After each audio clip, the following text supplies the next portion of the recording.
Hello student, मैं हूँ आर्यन तिवारी और आप देख रहे हैं केमिस्ट्री विद आर्यन तिवारी। तो इस वीडियो में हम बात करेंगे क्वथनांक के उन्नयन के बारे में। क्वथनांक का उन्नयन क्या होता है, ठीक है, और उससे रिलेटेड बोर्ड में और आरटीजेई में कैसे क्वेश्चन पूछे जाते हैं या नीट में कैसे क्वेश्चन पूछे जाते हैं उसके बारे में हम बात करेंगे। तो यहाँ पर देख रहे हैं, पहला बात करते हैं क्वथनांक का उन्नयन क्या होता है। देखिए, कह रहा है क्वथनांक का उन्नयन। उन्नयन मतलब होता है बढ़ना, एलिवेट करना, यानी इंक्रीज करना। कैसे वो इंक्रीज कर रहा है, ठीक है, बढ़ेगा, उसके बारे में बात करते हैं। उससे पहले हम क्या करते हैं, क्वथनांक को हम समझ लेते हैं। क्वथनांक क्या होता है। तो आप जानते हैं कि क्वथनांक मतलब आपको बताया गया होगा, पहले से आप पढ़ते आ रहे हैं कि वह तापमान जिस पर कोई द्रव जो होता है वो गैसीय अवस्था में बदल जाता है, वही उसका क्या कहलाता है, क्वथनांक कहलाता है। तो ये क्लास 9th 10th की बातें थी, तो वहां पर आप उसको समझेंगे, ठीक है, वो उसके लिए लागू था। अब हम बात करते हैं, बड़े हो गए हैं तो उसके लिए हम क्या करेंगे, कुछ बड़ा सोचेंगे। अब दूसरा क्या है, उसमें जो क्वथनांक का जो हम परिभाषा कह सकते हैं, बात वही है, टोटल अगर बात करें तो वही है। कह रहा है कि वह ताप जिस पर क्या हो, द्रव गैसीय अवस्था में बदल जाएगा। तब द्रव गैसीय अवस्था में कैसे बदलेगा। तो होता क्या है कि जो वायुमंडलीय जो दाब होता है वो क्या करता है, दरों पे दाब डालता है। दरों पे दाब डालता है जिसके कारण वो दरों क्या होता है, गैस में बदल नहीं पाता है, ठीक है। अब क्या कर रहे हो, आप उसको हीट कर रहे हो। अब हीट करोगे तो जैसे ही क्या होगा, दरों का जो वाष्प होगा, जैसे ही वायुमंडलीय दाब के क्या हो जाएगा, बराबर हो जाएगा, तो क्या होगा, गैस अवस्था में बदल जाएगा, ठीक है। तो उस ताप को हम क्या कहेंगे, क्वथनांक कहेंगे, ठीक है। यानी हम कह सकते हैं कि वह ताप जो, ठीक है, वह ताप जिस पर किसी द्रव का जो कह सकते हैं वह ताप होता है, वह वायुमंडलीय दाब के क्या हो जाए, बराबर हो जाए, तो उसी को क्या कहेंगे, उसका क्वथनांक कहेंगे, ठीक है। तो पहले उसको लिख लेते हैं। यानी हुआ है निश्चित ताप जिस पर कोई द्रव, जिस पर किसी द्रव का वाष्प दाब वायुमंडलीय वाष्प दाब के बराबर हो जाता है, उस द्रव का क्वथनांक कहलाता है। उस द्रव का क्वथनांक, ठीक है, कहलाता है, ठीक। अब बात करते हैं उन्नयन का, ठीक है। तो उन्नयन समझते हैं कि जब किसी वाष्पशील विलायक में, देखिए, वाष्पशील विलायक में अवाष्पशील विलेय मिलाया जाता है तो उसके वाष्प दाब में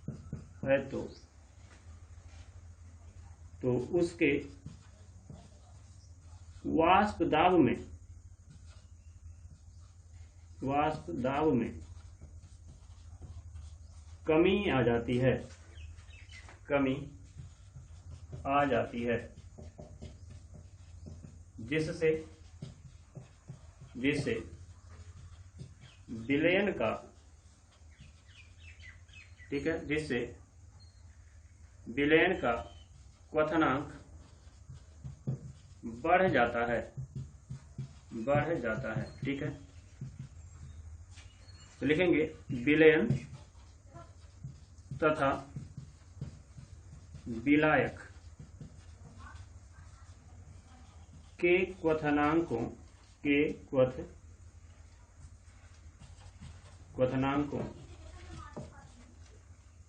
में हुई अंतर को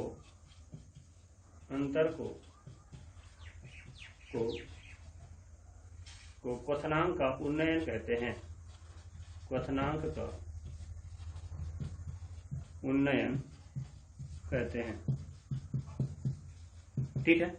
यानी कह रहा है कि सोचिए, कह रहा है जब किसी वाष्पशील विलायक में अवाष्पशील विलेय मिलाया जाता है तो उसके वाष्प दाब में कमी आ जाती है, जिससे विलयन का क्वथनांक क्या हो जाता है, विलयन का क्वथनांक क्या हो जाता है, बढ़ जाता है। तो विलयन तथा विलायक के क्वथनांकों में हुई इस अंतर को क्वथनांक का उन्नयन कहते हैं, ठीक है। तो हम कह सकते हैं, इसको समझते हैं कैसे हम इसको लिखेंगे, ठीक है, या लिखा गया है। देखिए जरा, अगर हम बात करते हैं कोई हम द्रव ले रहे हैं, जैसे मान लीजिए हमने जल ले लिया, ठीक है। अब जल ले लिया यानी इसका क्वथनांक कितना होता है, 100 डिग्री सेल्सियस होता है। तो जल अगर है तो ये क्या है, वाष्पशील है, ये स्वतः क्या होगा, वाष्पित होता रहता है, ठीक है। तो वाष्पन की प्रक्रिया इसमें स्वतः होती है, तो इसका क्वथनांक क्या है, मान लीजिए 100 डिग्री सेल्सियस है, यानी ये 100 डिग्री सेल्सियस में क्या हो जाता है, गैस में ये बदल जाता है, ठीक है। यानी 100 डिग्री सेल्सियस पर जो द्रव का वाष्प दाब है वह वायुमंडलीय दाब के क्या हो जाएगा, बराबर हो जाएगा। अब इसमें हम क्या करते हैं, अवाष्पशील पदार्थ मिला देते हैं, अवाष्पशील पदार्थ मिला देते हैं। जैसे मान लीजिए हमने यूरिया मिला दिया, क्या मिला दिया, यूरिया मिला दिया, या फिर कह सकते हैं इसमें हमने चीनी मिला दिया, ठीक है। तो यूरिया मिला दिए, चीनी मिला दिए, तो जानते हैं कि ये वाष्पित नहीं होते हैं। अब जब ये वाष्पित नहीं होगा तो क्या होगा, आप इसको जब बोलेंगे तो ये यानी अवाष्पशील विलेय के जो कण होंगे वो आकर के क्या होंगे, इसके सतह पर आ जाएंगे। अब वो जब उसके सतह पर आ जाएंगे तो इसका मतलब है कि ये वाष्पन की प्रक्रिया को कम कर देंगे। तो जो वाष्पन की प्रक्रिया को कम कर देंगे तो वाष्प कम बनेगा, क्या हो जाएगा, वाष्प कम बनेगा। अब वाष्प कम बनेगा तो वाष्प दाब कम होगा, और जब वाष्प दाब कम होगा तो वायुमंडलीय दाब के बराबर नहीं होगा। तब क्या करोगे, आप जब हीट करोगे तो क्या होगा, वह कमी जो होगी वह पूरी हो जाएगी। यानी हम कह सकते हैं जैसे जैसे आप हीट करोगे तो वाष्प दाब क्या होगा, बढ़ेगा, वाष्प दाब बढ़ेगा तो क्वथनांक क्या हो जाएगा, बढ़ेगा। यानी हम ये कह सकते हैं कि जब हमको अवाष्पशील पदार्थ मिला रहे हैं तो इसका क्वथनांक जो होगा वो 100 से ऊपर ही कुछ आएगा। जैसे मान लीजिए 110 आ सकता है, 111 आ सकता है, यानी कुछ आ सकता है जो क्या होगा उससे बढ़ेगा, ठीक है। तो इसी के अंतर को, यानी इसी के अंतर को हम कहते हैं क्वथनांक का उन्नयन। बात कह रहा है। तो अब बात करते हैं इसके हम ग्राफ को, थोड़ा हम ग्राफ को समझ लेते हैं, ठीक है। तो ग्राफ की अगर हम बात करें तो जैसे मान लीजिए यहां पर हम कहेंगे क्वथनांक, क्या है आपका क्वथनांक है, क्वथनांक ये हो गया आपका क्वथनांक, और ये हो गया आपका वाष्प दाब, क्या है आपका वाष्प दाब है, ठीक है। अब मान लीजिए यहां पर वायुमंडलीय दाब, क्या है आपका वायुमंडलीय दाब, वायुमंडलीय, ये वायुमंडलीय दाब है जिस पर कोई द्रव जो होगा वो गैस में बदल जाएगा, यानी इतना जो वाष्प दाब आ जाएगा, ठीक है, उस पर क्या हो जाएगा, वो गैस में बदल जाएगा। अब मान लीजिए हमने जब शुद्ध विलायक लिया हुआ था, तो शुद्ध विलायक लिया हुआ था तो मान लीजिए यहाँ से मान लीजिए इसका वाष्प दाब मान लीजिए यहाँ रहा होगा। अब धीरे धीरे आपने गर्म किया, गर्म करते गए वाष्प दाब बढ़ता गया, और यहाँ पे आके क्या हो गया, वो गैसीय अवस्था में क्या हो गया, वो बदल गया। यानी वायुमंडलीय दाब की जैसे ही बराबर होगा, ठीक है, वह क्या होगा, गैसीय अवस्था में बदल जाएगा। फिर से समझेंगे कि मान लीजिए कोई द्रव है जिसका वाष्प दाब यानी शुद्ध विलायक है, यहाँ लिख लेंगे विलायक, ठीक है। तो विलायक है, आप क्या करो, टेम्परेचर देख रहे हैं, ये क्वथनांक है ना, ताप बढ़ा रहे हो, ठीक है। जैसे जैसे ताप बढ़ाओगे तो क्या होगा, वाष्पन की प्रक्रिया बढ़ेगी, यानी वाष्प दाब बढ़ेगा।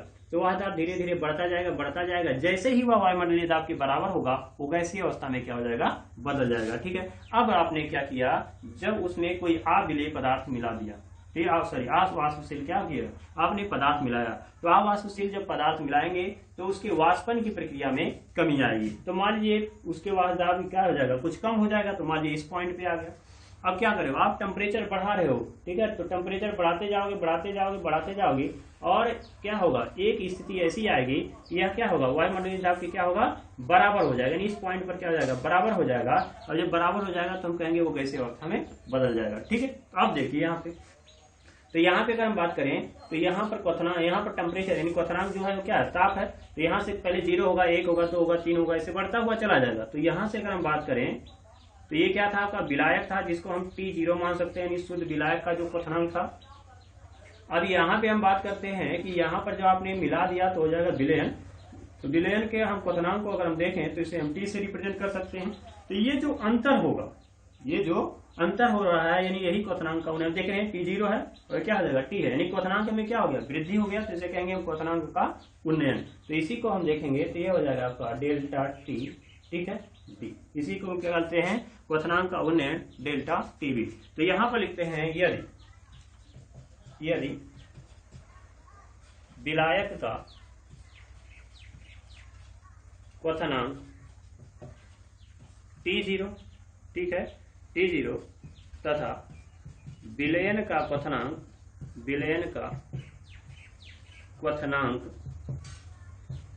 T हो तो क्वथनांक का उन्नयन, ठीक है। तो क्वथनांक का उन्नयन को क्या लिखेंगे, डेल्टा TB लिखेंगे। तो delta T V equal to क्या हो जाएगा आपका, देखिए ज्यादा में से क्या करना है आपको, कम को घटा देना है, यहाँ तो टी हो जाएगा, यहाँ पर टी लिखेंगे और माइनस क्या हो जाएगा आपका टी जीरो हो जाएगा, तो टी माइनस क्या हो जाएगा आपका टी जीरो हो जाएगा, जिसे हम कहेंगे क्वथनांक का उन्नयन। ठीक है, तो जहां डेल्टा टी वी क्या है आपका क्वथनांक का उन्नयन है, क्वथनांक का उन्नयन है। ठीक है, अब बात करते हैं थोड़ा सा और से, अगर इसमें हम बात करें कि इसकी मोलरता में क्या संबंध होता है, मोलरता में, ठीक है, तो उसके बारे में बात करते हैं। वो मोलरता में उसका क्या संबंध होता है उसके बारे में बात कर लेते हैं। तो उसी के नीचे जो है आप लिखेंगे, ठीक है, तो लिखेंगे कि क्वथनांक का जो उन्नयन होता है, यानी क्वथनांक का उन्नयन, ठीक है, विलयन के मोललता, विलयन के मोललता के समानुपाती होता है, समानुपाती होता है। ठीक है, तो यहां पे अगर बात करते हैं तो delta TV is proportional to क्या हो जाएगा, यम के हो जाएगा। अब जानते हैं कि डेल्टा टीवी, अब प्रोपोर्शनलिटी साइन लगाए, यहाँ देख रहे हैं कि आप क्या है, यहाँ पे प्रोपोर्शनल का यानी कह सकते हैं परमानुपाती का चिन्ह है, अब उसको क्या करना, हटाना है, तो हमें कोई ना कोई यहाँ पे क्या करना होगा, कांस्टेंट लगाना होगा। अब मान लीजिए यहाँ पे हम के बी लगा देते हैं, ठीक है, इंटू एम, जहां हम बात करेंगे के बी क्या है आपका, प्रोपोर्शनलिटी क्या है, कांस्टेंट है, यानी कह सकते हैं कि इसे हम कह सकते हैं के बी इक्वल टू क्या होगा आपका मोलल उन्नयन स्थिरांक। ठीक है, मोलल उन्नयन स्थिरांक होगा। ठीक है, इसे क्या कहेंगे हम, मोलल उन्नयन स्थिरांक कहेंगे। ठीक है, तो यदि अगर हम मान लें, ठीक है, इसी को अगर आप थोड़ा सा और मॉडिफाई करने, एक आपका फार्मूला मिल गया, और थोड़ा सा आप मॉडिफाई करना चाहते हैं तो इसको आप लिख सकते हैं, या तो डेल्टा टीवी इक्वल टू क्या लिखेंगे, के बी। अब मोललता जानते हैं क्या होता है, 1 किलोग्राम विलायक में उपस्थित विलेय के मोलों की संख्या उसी क्या कहलाएगी, मोललता कहलाएगी। तो यहाँ पर हम कह सकते हैं कि विलेय के मोलों की संख्या को हम एन बी लिखते हैं, और बटे क्या होगा विलायक, यानी 1 किलोग्राम विलायक में। ठीक है, तो यहाँ पर बात करेंगे कि ये विलायक का द्रव्यमान होगा, यानी डब्ल्यू ए। ठीक है, अब इसको अगर किलोग्राम में लिख रहे हैं तो यहाँ पर कुछ नहीं करेंगे, अगर इसको आप ग्राम में लिख रहे हैं तो यहाँ पर 1000 से आप मल्टीप्लाई कर लेंगे। ठीक है, अगर आप बात करते हैं एनबी क्या है, वहां पर विलेय के मोलों की संख्या है, अगर और थोड़ा सा मॉडिफाई करेंगे, ठीक है, तो यहाँ पर केबी हो जाएगा, और यहाँ मोलों की संख्या बराबर क्या होगा, विलेय का भार हो जाएगा डब्ल्यू बी बटे विलेय का अणुभार यानी एम बी इंटू हो जाएगा आपका डब्ल्यू ए, किसमें रहेगा, ग्राम में अगर ले रहे हैं तो यहाँ पर 1000 से आपको क्या करना होगा, मल्टीप्लाई करना होगा। तो ये आपका एक और फार्मूला मिल गया, और इसी से ज्यादातर क्वेश्चंस पूछे जाते हैं। इसमें जैसे इसमें क्वेश्चन कितने बन सकते हैं, जैसे इसमें कह रहा है कि मोलल उन्नयन स्थिरांक, मोलल उन्नयन, यहाँ पे अगर बात करते हैं तो क्वथनांक का उन्नयन की पूछ सकता है, यहाँ पर केवी क्या है, मोलल उन्नयन स्थिरांक वो पूछ सकता है, या और उसके बाद कह सकता है इसमें अणुभार पूछ सकता है, विलेय का अणुभार पूछ सकता है कि कितने हम विलायक का द्रव्यमान पूछ सकता है, और विलेय का द्रव्यमान पूछ सकता है। तो इसमें क्वेश्चंस बहुत ज्यादा बनते हैं, इसलिए यह जो फार्मूला है बहुत ही इंपॉर्टेंट है। अब इसी में थोड़ा सा और देखें, अगर इस इक्वेशन में देखें कि ठीक है, यदि हम क्या ले लें, यम बराबर 1 मोल ले लें, यानी हमारी जो मोललता है वो कितना हो, 1 मोल है। तो अब 1 मोल मोललता कब क्या होगा कि जब हम क्या करेंगे, 1 मोल लेना है तो एनबी जो है, ठीक है, यानी विलेय के मोलों की संख्या हम कितना ले लें, 1। ठीक है, और इसका जो विलायक का जो भार है डब्ल्यू ए, ठीक है, तो इसको भी हम कह सकते हैं 1 किलोग्राम ले लें, यानी हम कह सकते हैं कि अगर हम 1 किलोग्राम विलायक में विलेय का 1 मोल मिला दें तो उसकी मोललता कितनी हो जाएगी, 1 हो जाएगी। ठीक है, तो हम इसको लिख सकते हैं, यदि यम बराबर 1 हो तो अगर इस क्वेश्चन इसको फर्स्ट माने तो समीकरण 1 से, ठीक है, क्या लिख सकते हैं, डेल्टा टी भी लिख सकते हैं इक्वल टू केवी। ठीक है, तो डेल्टा टी भी इक्वल टू क्या हो जाएगा, केवी। तो इसका मतलब क्या हो गया कि अगर हम 1 मोलर विलेय ले रहे हैं तो उसमें जो क्वथनांक का उन्नयन होगा उसके मोलर उन्नयन स्थिरांक के समानुपाती होगा। तो इसको मैं क्यों बता रहा हूं, क्योंकि क्वेश्चन कभी कभी पूछे जाते हैं कि मोलर उन्नयन स्थिरांक किससे कहते हैं। तो मोलर उन्नयन स्थिरांक किसे कहेंगे, तो इसका परिभाषा ले सकते हैं। ठीक है, कैसे, मोलर उन्नयन स्थिरांक। ठीक है, तो मोलर उन्नयन स्थिरांक की अगर बात करें, ठीक है, तो इसको लिख सकते हैं कि जब किसी, ठीक है, 1 किलोग्राम विलायक में 1 मोल, ठीक है, 1 मोल विलेय मिलाया जाता है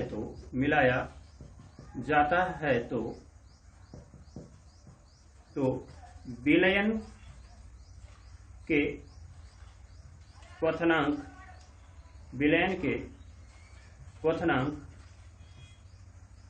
का उन्नयन,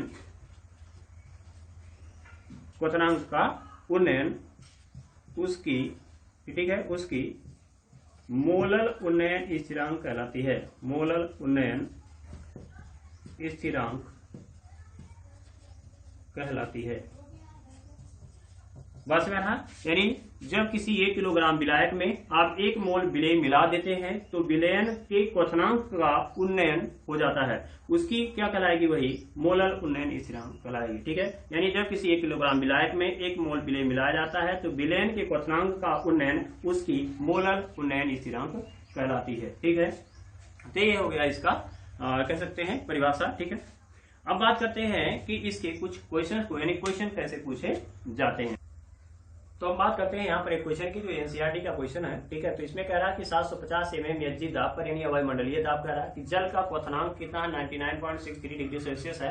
यानी जल क्या है, शुद्ध अवस्था में है, तो इसका क्वथनांक क्या होगा, T0 हम मानेंगे, और इसका 99.63 डिग्री सेल्सियस है। क्लियर, ये हो गया। अब बात करते हैं, यहाँ कह रहा है 500 ग्राम जल में कितना सुक्रोज, यानी हमने जल लिया है कितना ग्राम, 500 ग्राम। ठीक है, तो 500 ग्राम जल लिया था, ठीक है, जिसका क्वथनांक कितना था, 99 कितना था आपका 63 डिग्री सेल्सियस था।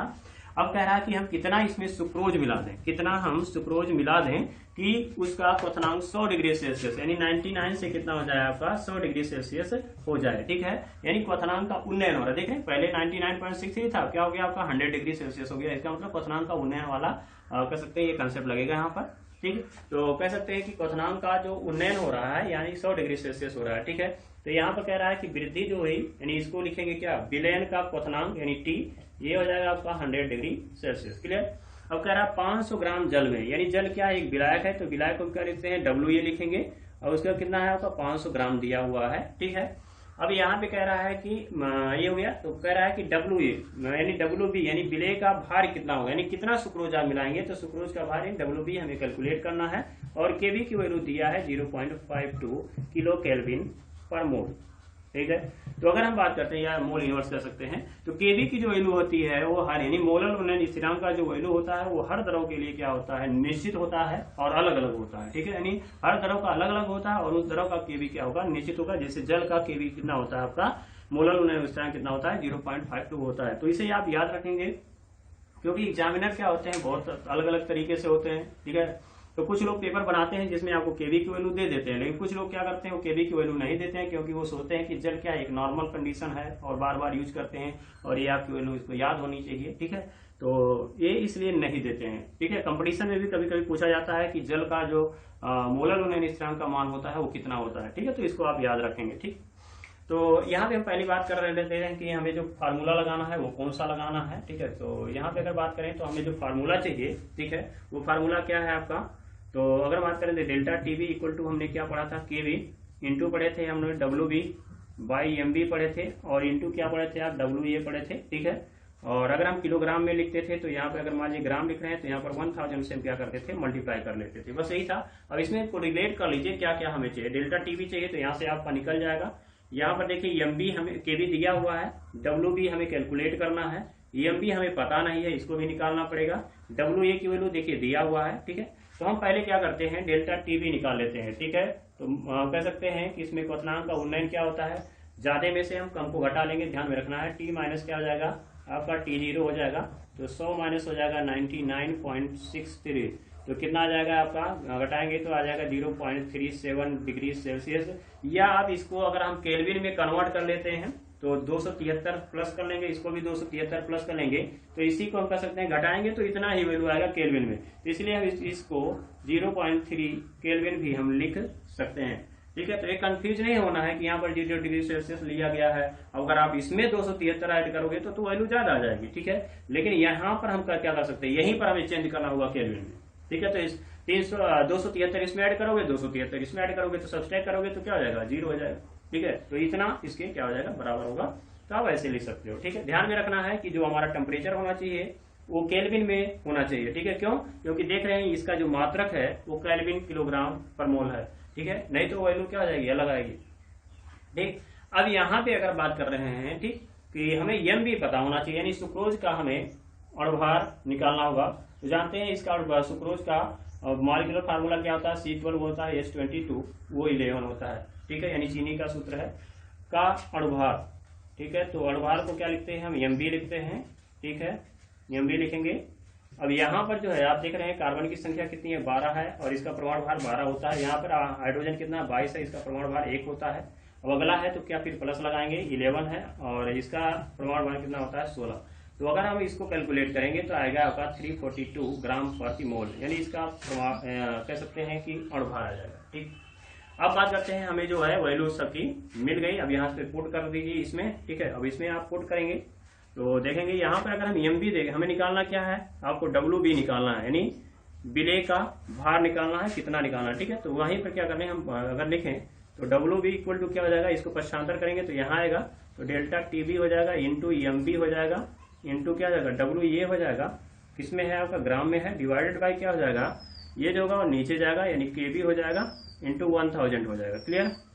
अब यहाँ पर डेल्टा टीवी की वैल्यू रख दीजिए, तो डेल्टा टीवी की वैल्यू हमने कितना निकाला है, 0.37 निकाला हुआ है, ठीक है, इंटू एम बी की अगर बात करें तो एम बी आपने 342 निकाला हुआ है, तो 342 लिखेंगे, इंटू डब्ल्यू ए की वैल्यू कितना है आपका 500 ग्राम है, तो ग्राम में है तो इसलिए क्या करेंगे 1000 से आपने डिवाइड किया इसको, ठीक है। तो यहाँ पर क्या हो जाएगा आपका 500 है, 500 हो जाएगा, डिवाइडेड बाई क्या है आपका केबी, केबी की वैल्यू कितना है 0.52 है, 0.52 लिखेंगे और इंटू 1000 लिखेंगे। तो इसको जब आप कैंसिल आउट करोगे तो इसकी वैल्यू जो आएगी 121.7 ग्राम आ जाएगी, ठीक है। तो इतना ग्राम आप जब मिला दोगे, यानी 121.7 ग्राम अगर आप सुक्रोज उसमें मिला दोगे तो उसका जो टेम्परेचर होगा, यानी क्वथनांक जो होगा विलयन का, वह 99.63 से बढ़ करके क्या हो जाएगा आपका 100 डिग्री सेल्सियस हो जाएगा, ठीक है। तो अब देखते हैं कि IITJ 2019 का क्वेश्चन है, ठीक है। तो इसमें बात करेंगे कि क्वेश्चन जो है बहुत इजी है, थोड़ा आप समझने की कोशिश करिएगा, ठीक है। तो अगर आप कोशिश करेंगे तो आपका ये जो है 50 सेकंड में ही है इसका आंसर आ जाएगा, ठीक है। देखिए पहले इसको हम समझ लेते हैं, उसके बाद बात करते हैं कैसे डायरेक्ट लगा सकते थे। ठीक कह रहा है कि जब एक आवासशील वैद्युत तनक घट के 1 ग्राम को कोई आवासशील वैद्युत तनक घट था, यानी यह विलेय होगा, तो विलेय का जो भार दिया हुआ है, विलेय का भार जो दिया हुआ है आपका 1 ग्राम है, क्लियर। अब कह रहा है कि 2 अलग अलग विलायकों में, यानी इसको क्या किया गया है, ए में विलेय को मिला दिया गया है और बी में मिला दिया गया है, जिनके क्वथन मापी स्थिरांक, ठीक है। तो क्वथन मापी स्थिरांक क्या होता है, जिसे मोलर उन्नयन स्थिरांक कहते हैं। कह रहा है उसका वैल्यू जो है 1:5 है, यानी इसका केबी है 1 और इसका केबी कितना है आपका 5 है, क्लियर। यानी ए का और बी का विलायक का जो मोलर उन्नयन स्थिरांक है, जिसे हम क्वथन मापी स्थिरांक कहते हैं, वह 1 है और क्या आपका 5 है, यानी ये वाला आपका केबी ए के लिए कितना 1 है और बी के लिए केबी कितना है 5 है, ठीक है। तो के कह रहा है 100 ग्राम में घोला जाए, कितने ग्राम, 100 ग्राम में घोला जाए, ठीक है।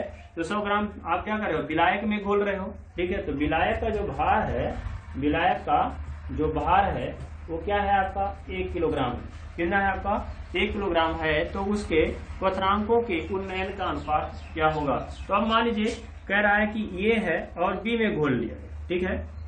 तो सॉरी 100 ग्राम यहाँ दिया, इन्हें कितना दिया है आपका 100 ग्राम दिया, ठीक है। तो 100 ग्राम में कह रहा है घोल दिया जाएगा। अब सोचिए कि कह रहा है कि विलेय जो है वो 1 ही ग्राम रहेगा, ठीक है, और विलायक का जो भार है वो कितना है आपका 100 ग्राम है, चाहे ए का लीजिए चाहे आप बी का लीजिए, ठीक है। तो जो मोललता होगी, ठीक है, मोललता होगी ए और बी की जो मोललता होगी वो दोनों की क्या आ जाएगी, सेम आएगी, ठीक है। क्यों, क्योंकि आप विलेय का भार क्या ले रहे हो, विलेय और विलायक का भार दोनों क्या ले रहे हो, सेम ले रहे हो, ए के लिए भी उतना ले रहे हो और बी के लिए भी वैल्यू ले रहे हो। तो जो यम ये होगा, यानी ए का जो मोललता होगा वो बी के क्या होगा, मोललता के क्या होगा, बराबर होगा, बी के मोललता के क्या होगा, बराबर होगा, क्लियर। तो हम ये कह सकते हैं, इसलिए अगर लिखें फार्मूला तो आप जानते हैं कि डेल्टा टीवी, तो कह रहा है का अनुपात कितना है, तो कह रहा है उसके क्वथनांकों के उन्नयन का अनुपात delta TV A by delta TV, ठीक है। तो ये लिखेंगे यहाँ पे बाय क्या हो जाएगा आपका डेल्टा टीवी बी कह रहा है, ठीक है, इक्वल टू, तो डेल्टा बी इक्वल टू क्या लिखते थे हम लोग, के बी लिखते थे और इंटू क्या लिखते थे, यम लिखते थे, ठीक है। अब बात करते हैं यहाँ पर, और यहाँ पर भी होगा के बी और इंटू क्या आ जाएगा, इसके लिए भी के बी इंटू यम हो जाएगा, ठीक है। लेकिन ये क्या हो जाएगा, बी के लिए होगा और ये किसके लिए होगा, बी के लिए होगा, ये किसके लिए होगा, ए के लिए होगा, ये किसके लिए होगा, ए के लिए होगा, ठीक है। तो कह रहा है कि केबी की वैल्यू कितना है आपका 1 है, तो डेल्टा टीवी ये हो जाएगा इंटू डेल्टा टीवी बी है, ठीक है। इक्वल टू क्या आ जाएगा। अब देखिए यहाँ पर एम और एम दोनों की वैल्यू कितनी आएगी, सेम आएगी, बराबर होगी। तो हम कह सकते हैं ये दोनों कैसे हो जाएंगे, कैंसिल आउट हो जाएंगे। बचा क्या आपका केवी और क्या हो जाएगा आपका केवी। तो ए के लिए जो केवी की वैल्यू कितना है 1 है और बी के लिए केवी की वैल्यू कितना है 5 है।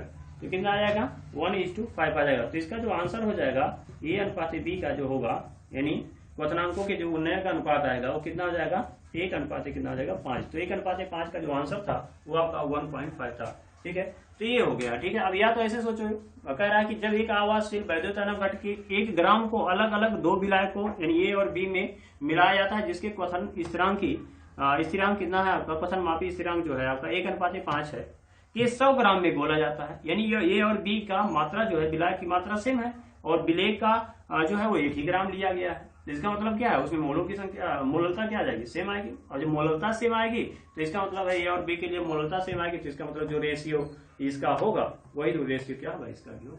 ठीक है, तो हम कह सकते हैं A/2 क्या आ जाएगा, B = क्या हो जाएगा 1 अनुपात क्या आ जाएगा 5। तो इस टाइप से IIT-JEE के क्वेश्चन पूछे जाते हैं और ये बहुत ही इजी क्वेश्चंस होते हैं। कोई जरूरी नहीं है कि आप कोई IIT-JEE का कोचिंग हाई ज्वाइन करो उसके बाद होगा। अगर आपका NCERT का जो है कंसेप्ट आपका क्लियर है तो आपका कोई भी कंपटीशन है जो 12th लेवल का है, NCERT से क्वेश्चन आपके 60 to 70% NCERT के क्वेश्चन ही आते हैं। तो आप फोकस केवल क्या करिए, आप NCERT पर ही फोकस करिए।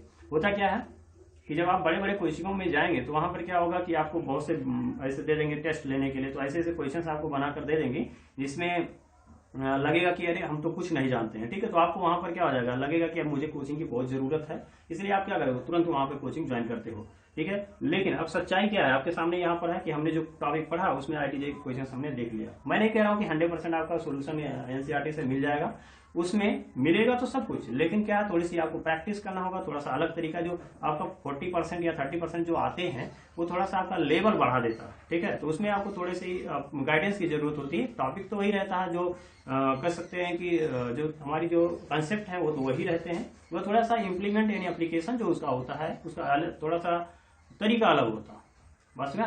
तो हम कह सकते हैं अभी घबराने की जरूरत नहीं है। पहले आप अगर आप IIT-JEE करना चाहते हैं या नीट करना चाहते हैं, ठीक है, या कोई आप कंपटीशन करना चाहते हैं आगे जो आपका बोर्ड से यानी कह सकते हैं सब्जेक्ट से रिलेटेड है केमिस्ट्री का, तो आपका पहले NCERT क्लियर होना चाहिए, उसके बाद आप कोई काम करिए। ठीक है, तो पहले आप NCERT 100% क्लियर कर लीजिए, तो फिर आगे आपका क्लियर हो जाएगा। ठीक है, तो मिलते हैं नेक्स्ट वीडियो में कुछ और टॉपिक के साथ, तब तक के लिए जय हिंद।